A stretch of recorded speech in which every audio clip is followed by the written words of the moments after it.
How are you? Welcome to more conversations about our immigrant ancestors. Today, you're going to learn about a culture, at least I'm going to learn about a culture. One of the things that's happened to me in preparing these shows on those peoples who've come from other lands to establish this culture is that I've learned so much. I thought I knew what was going on. I had no idea what was going on with immigrant cultures in our own society. For instance, today's people that we're going to celebrate are the Cubans. You didn't know this. The Cubans have the lowest rate, Cuban Americans, immigrants, have the lowest rate of unemployment that you could possibly imagine, lower than the general public, highest median income, annual income, higher than the average of the Americans, and 50% of all Cuban American kids graduate from high school. I don't think the rest of us can say that. Very interesting culture and a very interesting relationship. The Americans, well, our relationship with Cuba is just bizarre because, first of all, we liberated them. Then we occupied them, then we invaded them, and now we boycotted them. How did all this go on? Well, look at the map, and you can see that Cuba is now established as a communist state, but it's only 90 miles off of the tip of the Miami, tip of Florida, just off of Miami, you see? Isn't that interesting? Now, in the old days, that was a very important area. Cuba was very important for trade. Now, this is how it happened. When Columbus came to Cuba, when he came to the Indies, he met a bunch of Indians that were called Araks. We probably shouldn't call them Indians at all because it wasn't India. They were citizens or natives of Cuba. There were about 100,000 of these people at the time, and the Spanish came in, and within just a few years, they had wiped them out down to about 5,000, and then the Spanish had to import black slaves from Africa in order to keep up their sugarcane crops. So the peoplehood began to change, you see. The trade routes meant that when Spain invaded, they could then establish control over what was going on with the New World, you see. In 1895, we participated in the Spanish-American War to free Cuba from Spanish rule. That was the time of Teddy Roosevelt and the Rough Riders and San Juan Hill, all of that. But Cuba wound up with the United States as a very unwanted governor. By 1909, the troops were gone, and in 1933, Batista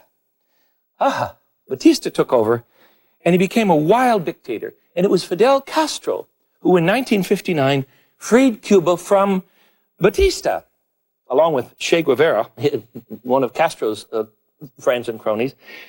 And we were very optimistic. We thought things were going to go better, but they did not. Cuba became a communist state under the hands of Mr. Castro, and in 1961, we decided, John Kennedy was president then, remember? We decided that we were going to invade Cuba and get rid of Mr. Castro. This was the infamous event of the Bay of Pigs. We trained Cuban Americans to be commandos, shipped them into Cuba, and left them there. All of them were either killed or put in prison. The shortest prison term that anyone got was 25 years. So, to this day, the Bay of Pigs is still celebrated. It's celebrated in Cuba, for heaven's sakes, not here. It's a terrible thing that we did, I think. But we didn't know it was going to turn out that way. In any case, I love the Cubans, and if you want to meet a lot of Cubans, the best place to go is to Miami. It's a wonderful place, and the Cubans are just everywhere. Craig and I went to a Cuban market to find out something about the foods and the vegetables and the fruits.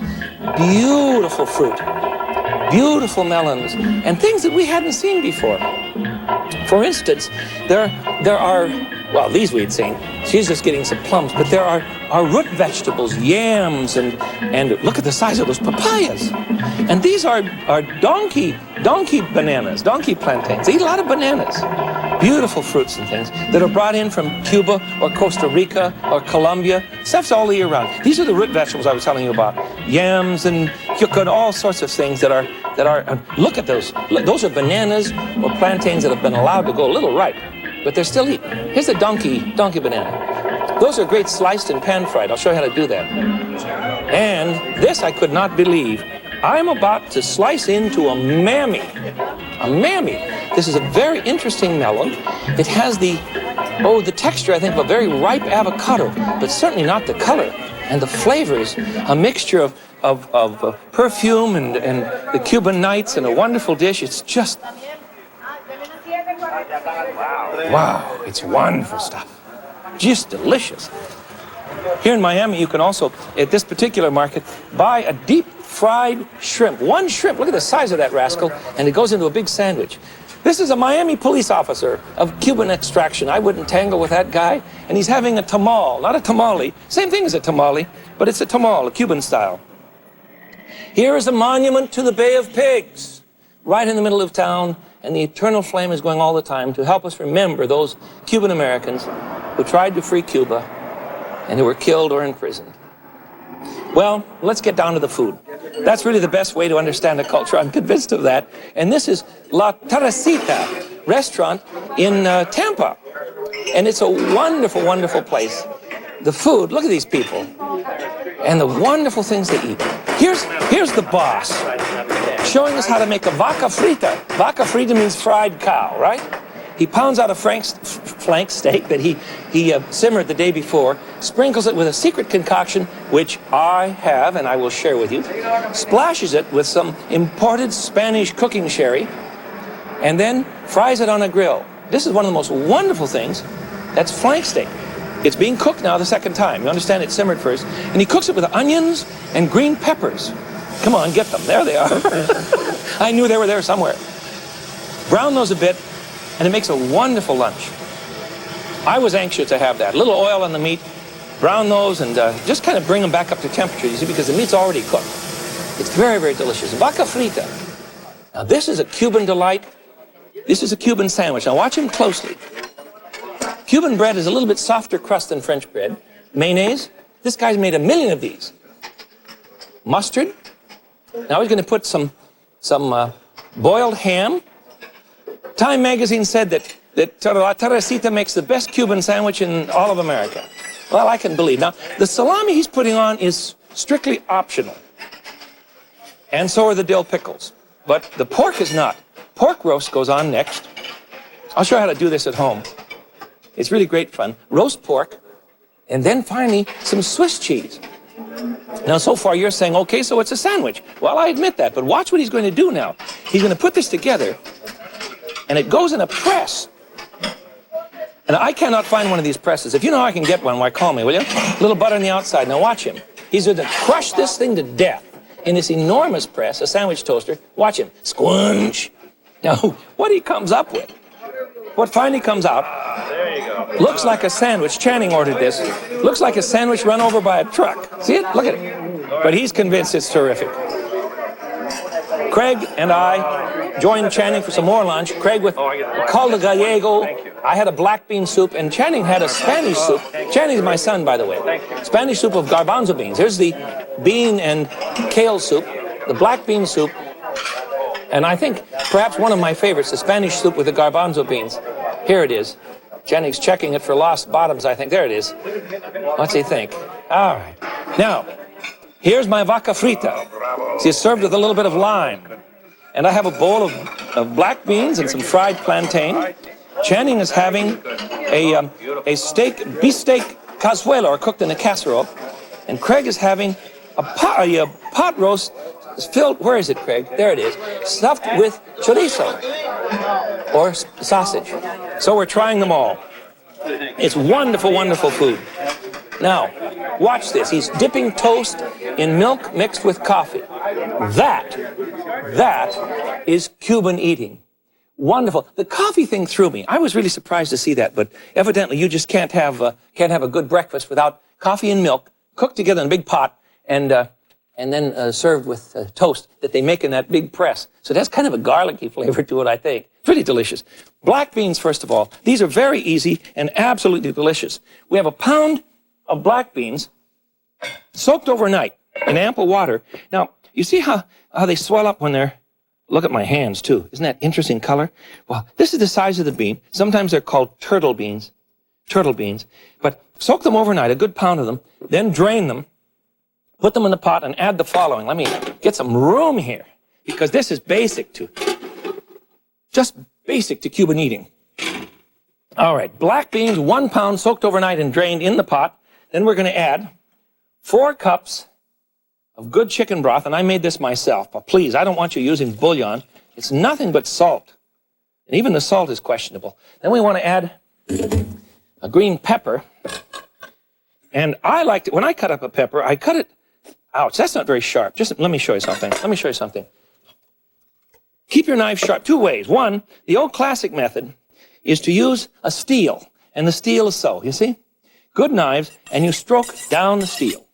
So, now if that makes you nervous, the only knife sharpener that I've found that will really do a good job, and it's a funny looking thing, it's put out by the Chantry people. And look at this. You just put your knife here and pull it, and it sharpens it.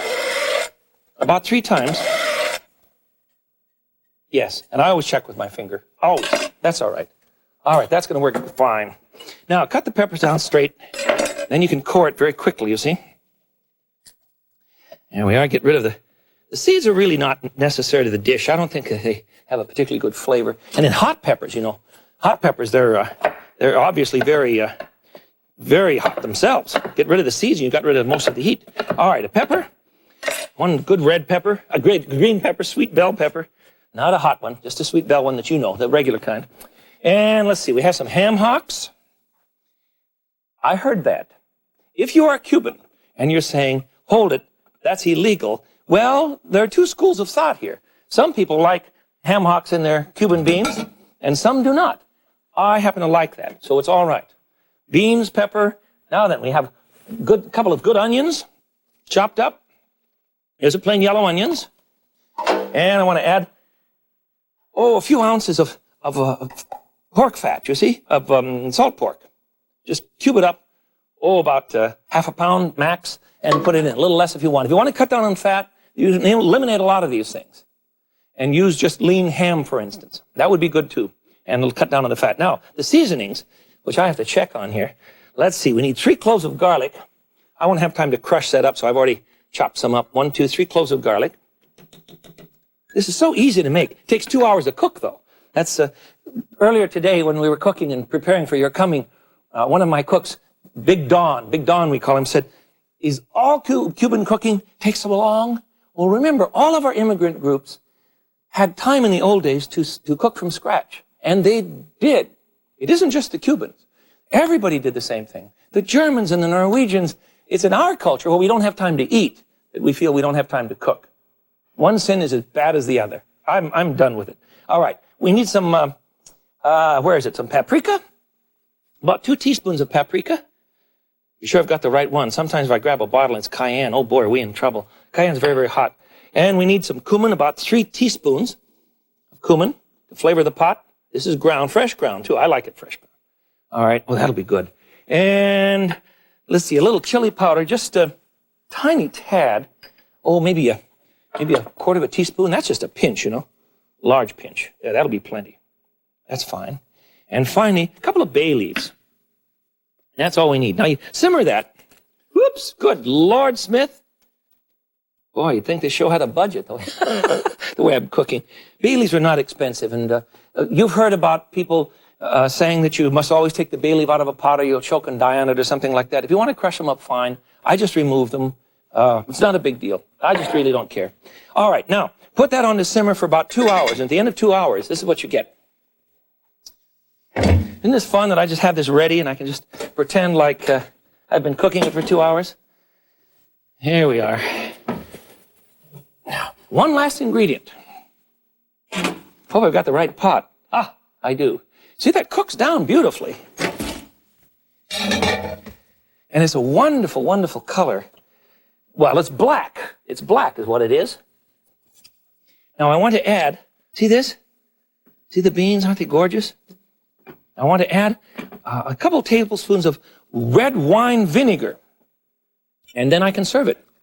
That's fine. All right, that's one dish. That is called black beans. There. And it's just wonderful stuff. Now, if you mix these up with rice, I'll do both dishes for you here. Let me find another spot here. Here we go.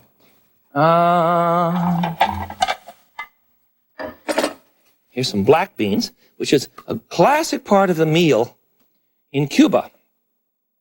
If you cook these down with a lot more broth, of course, then you're going to get a black bean soup. And that's just delicious stuff.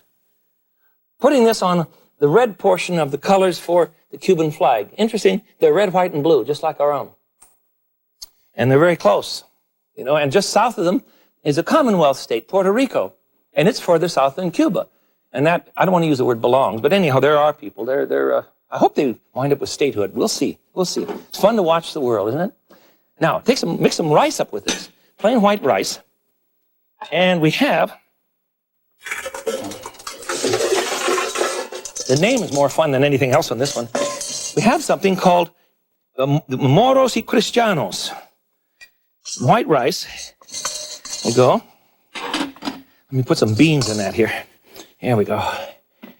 Just put some black beans into the rice, mix it up, and you have a dish called Moros y Cristianos, or the Moors and the Christians. In other words, the Moors and the Christians, the blacks and the whites, you see? So it's black beans with white rice. There we go. Another basic dish to wonderful Cuban cooking. I enjoy it so much. And I've learned so much. I didn't know, what the stink was with Mr. Kennedy and the Bay of Pigs. I should have been paying attention to the history at that time. I was not a kid. I was in graduate school, I think. I don't even remember that. But it's amazing how we become so self-centered in our own camps, and we don't understand the history, the pain, the agony that some of our immigrant brothers and fathers, mothers and sisters have put up with. Terrible things have happened. Well, here we are, Moors and Christians. Now, the next thing we want to prepare is the Vaca Frita. And all I'm going to do is to show you the steak. He cooked this overnight, you see.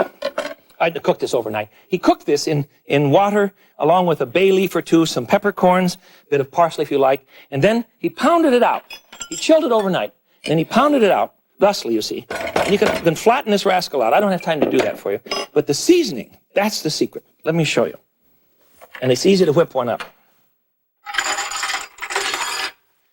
I'm going to use things that I tell you not to use, so please forgive me. I want 1 teaspoon of garlic powder. Almost blew your set out, didn't it? But in this case, you can mix this up, you see, and keep it. So I want a teaspoon of garlic powder, and I want a ½ teaspoon of black pepper. That's my pepper here. Here it is. A ½ teaspoon of black pepper. That should be plenty. All right. And then I want a teaspoon of onion powder. It's all going to be dry, so we can mix it up and just keep it in a little bottle in our cupboard, you see. It'll work great that way. And I'm missing something. Oh, yes, some salt. About 2 teaspoons of salt. Now, remember, we haven't salted the meat, so don't panic now. We haven't salted the meat, so we're going to do that as we cook it, which I'd better do right now. This one will tickle you. I think it's wonderful stuff. Vaca frita, old fried cow. Easy to make if you have this secret recipe, which I'm giving you now. Now, the last one is cumin. The Cubans love cumin. So we need about a teaspoon of cumin. Mix all of that up. And you have the seasoning powder. Do you want that recipe again? Okay. Teaspoon of garlic powder, ½ teaspoon of black pepper, teaspoon of ground cumin, teaspoon of onion powder, 2 teaspoons of salt. And if you want to put in a pinch of MSG, and he does at La Teresita, you can, but it's strictly voluntary, optional, and without obligation. And don't call me. I'm not urging it. I'm not condoning it. I would probably put some on mine because it doesn't bother me, but some people are bothered. Now you sprinkle this mixture then on the meat, and then splash it with some sherry. You know what I did? I went to a Cuban market here in Chicago, and I bought a bottle of sherry very close to what he uses, but it's cooking sherry. And I tasted this stuff. It looked like what he had, but I tasted this stuff. It is so full of salt. It is so disgusting. Blech. It is so bad that I want you to use regular sherry. Just use regular dry sherry. And put a splash on here, you see. And then fry these. Pound them out, first of all, and then put them in the pan and fry them. And here's what we're going to get. Let me show you what we have here. I know you're anxious to see because it's a very interesting bit of service for food. A paddle and a plate. Vaca Frita. 2 orders coming up. There we are. The meat, you see, the meat is very, very tender, much more tender than a flank steak normally would be. And you put some, boy, these are a little brown. I overcooked the onions and the peppers, but that's all right. You get the idea. And the flavor, see the caramel in the pan? See all the brown? Vegetables have natural sugar in them. A lot of natural sugar. And if you want a nice brown sauce, then you brown the sugar in the vegetables, and you'll get something like this. There we are. What's next? I think we're coming down the home stretch. The Cuban sandwich is simple. Craig, would you zonk what I'm telling him to do? Craig is my assistant, you know him. To make a Cuban sandwich, I cannot do it with normal American bread like this because it's too crusty. So what I do is to put it in a plastic bag and then zonk it. How long are we going to cook it in a microwave? 25 seconds. 25 seconds, okay. Then that'll be soft enough to cut up. And into that, you saw what he put into it. Here are the ingredients. You see, here are the ingredients. Mustard and mayonnaise, pickles, cheese, roast pork, ham, and then a swatch of butter across the top. And then you put it in this. Is it ready? Okay. Okay. Yes, you see, now it's soft enough to use. Now it's soft enough to use. I just want you to see that little trick. See, now it's soft. That's closer to Cuban bread. Anyhow, put it in a sandwich toaster. I have one all ready here for you. You knew I was going to do that to you, didn't you? This is what Channing adores. But you can't find these toasters everywhere that will open high enough. You have to find one that you know is going to work. There. Now look, doesn't this look like it's been hit by a truck? This one's even got tire treads on it. Just look, here it is. It's got tire treads on it, you see? Because of the grill inside. That's all right. Okay, now let's get on to the rest of the order here. Craig, you're going to have to come and help me. I have some fried plantains. Will you get the ropa vieja out of the oven? I don't know where it is. These are plantains.